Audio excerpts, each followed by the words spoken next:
Good morning, woo, or good evening, wherever you are in the world. My name is Head Coach Jordan here from Without Bounds Coaching on YouTube, at Without Bounds now on the Instagram. Thank you so much, well, also on Facebook. Thank you so much for being here with me today. I sincerely am grateful to be sharing with you some of the best knowledge that I've accumulated over the last, 10 years, 15 years, 20 years, accumulating great works such as this, such as a man or woman or anyone in between thinketh. Again, this is created by the gentleman James Allen. Thank you so much for being here. Today is day 4, so if you haven't watched day 3, 2, or 1, go back. We have amazing content in there, great information, helping you learn how to channel your conscious energy to make the right sacrifices, to take the right actions, to make the right thoughts, to make the right moves, baby. Thank you again for being here. I'm going to put my stick down, and just by the way, every great man or woman needs a great walking stick. BT dubs. So, today is day 4. Let us get into it. You ready? 4th morning. All right. When the tongue is well controlled and wisely subdued, when selfish impulses and unworthy thoughts no longer rush to the tongue demanding utterance. Again, when the tongue is well controlled and wisely subdued, when selfish impulses and unworthy thoughts no longer rush to the tongue demanding utterance, when the speech has become harmless, pure, gracious, gentle, and purposeful, and no word is uttered but in sincerity and truth, then are the 5 steps in virtuous speech accomplished. Then is the second great lesson in truth learned and mastered. Make pure thy heart, and thou wilt make thy life rich, sweet, and beautiful. So, besides being amazing, I must make completely clear, I have no idea what the 5 steps in virtuous speech accomplished are. I could have Googled it like years ago, but I've never bothered to. Nor do I know what the first great lesson in truth, let alone that I guess this is the second one. But let's go through this little by little. So, what is Alan asking of you here? What is he trying to draw your conscious mind and attention to? Well, he's saying that when you can purposefully avoid saying things that are harmful, that are irresponsible. You know, there's this principle known as the Dunning-Kruger effect. It's where people like to talk about things they have little to no idea about. Now, I'm sure you and we've both spoken about things that we have completely no idea about.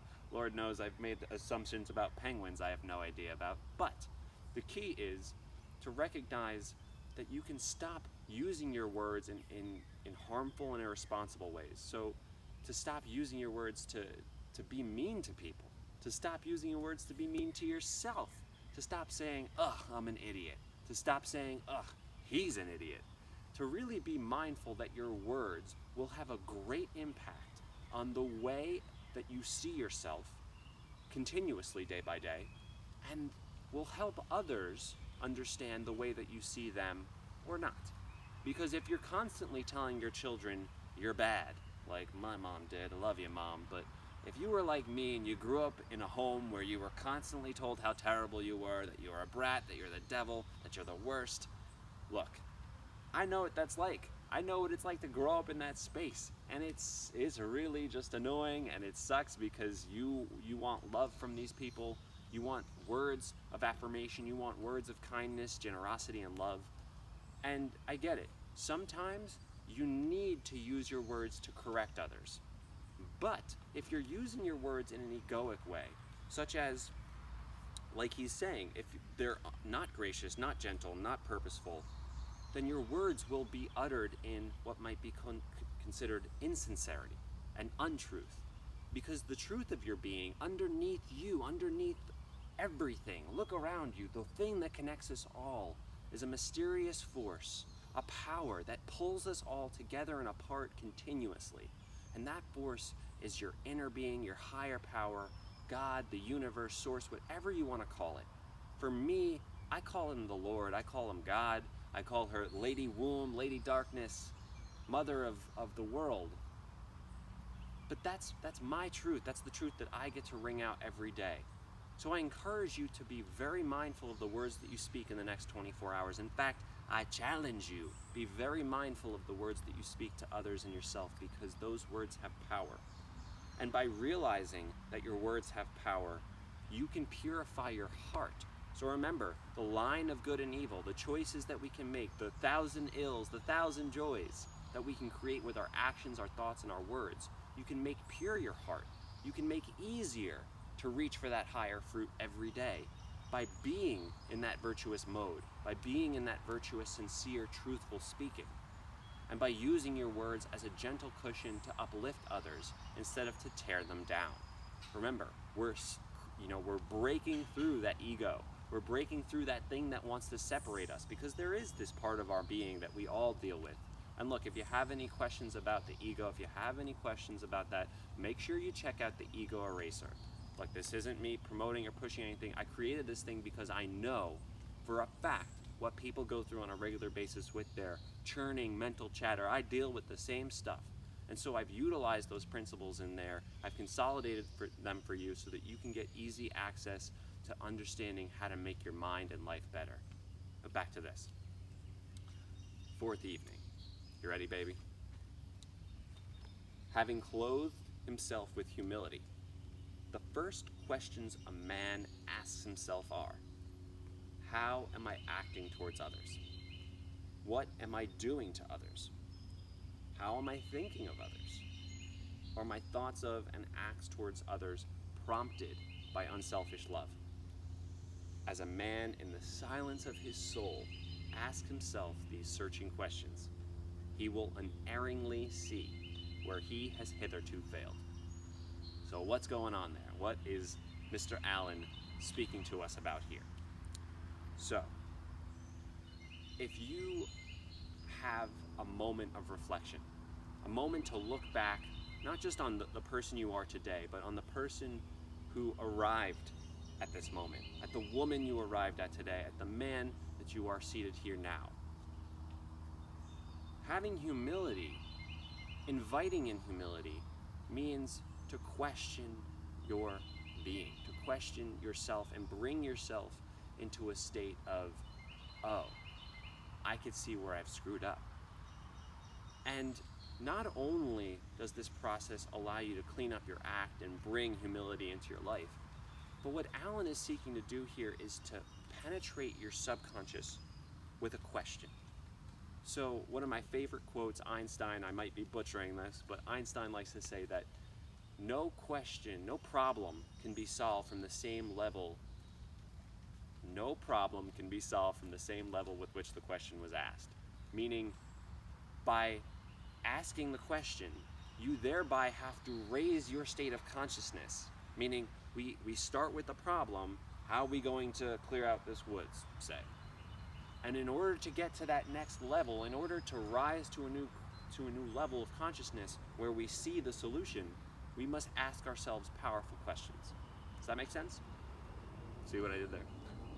So, by asking yourself powerful questions, quality questions, you'll be able to purify your being. You'll be able to silence your soul to see where you have screwed up, have unerringly hitherto failed. So these questions of how am I acting towards others? What am I doing to others? And how am I thinking of others? Boom, baby, this is speaking directly to the kinds of schemas or the mental framework, let's say, that you bring into your day-to-day life. For instance, what do you think of your parents? When I ask you about your parents, when I ask you about your siblings, do angry thoughts surface? How quickly do you go to blame and shame and hate and aggression towards these people? Because if you're anything like me, I'm sure you reserve your greatest, deepest, darkest emotions for the people who are closest to you. It's just part of the territory. But if you think about how are you acting towards your coworkers, your clients, your employees, or to your boss? How are you treating others? How are you thinking of them? You know, if you're like me, you believe that all is one. You believe that there's no separation, that it's an illusion, the separation between us. But if you live in that egoic separation, if you live with that mental chatter, constantly framing and creating your perceptions and shaping them, then you're allowing every thought that comes to shape the way that you believe that person to be. So if you have negative thoughts about people, you thereby tend to see them in that negative light. And this could be difficult, especially if you have a relationship. I was just working with clients the other day, helping them see, if you are here to love this person, then by holding negative thoughts about this person in your mind, you're giving yourself an out. You're giving yourself a reason to not want to be in the relationship. You're giving yourself a reason to put this person down, and that just makes things chaotic. So in my own life, I've had to learn clear the mind, cleanse yourself by asking powerful thoughts, powerful questions. So, for instance, my brother was overweight for the longest time.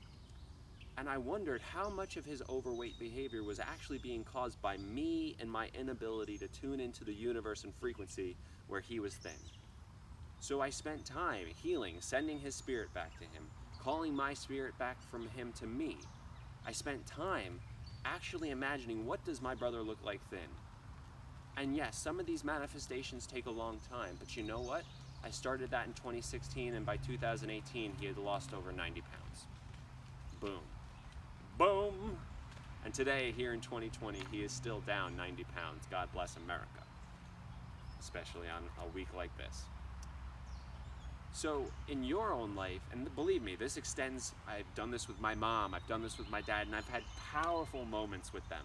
Moments where I would never think that for all the chaos that my parents have brought to me in my life, yes, they've given me everything that I could ever ask for, but they also made my life a living hell. They apologized. They were sorry for not knowing better in my upbringing. Do you know how powerful that is? But that moment wouldn't have happened for me unless I had humility in myself to bring myself low enough to see that there is a bigger place to reach with the questions that I ask myself. So I'll leave you with this quote here. Tony Robbins says that the quality of your life will be determined by the quality of your questions. So you will unerringly see where you have hitherto failed when you ask yourself the right questions, and you will be able to take action from that place in a purified, sincere way. So if you have any questions about this, just let me know. I'm here to help you because I really love this stuff and I want you to love it too. And I hope you got value out of today's little mini lesson on day 4. We'll be back for tomorrow with day 5. Love you. Be well.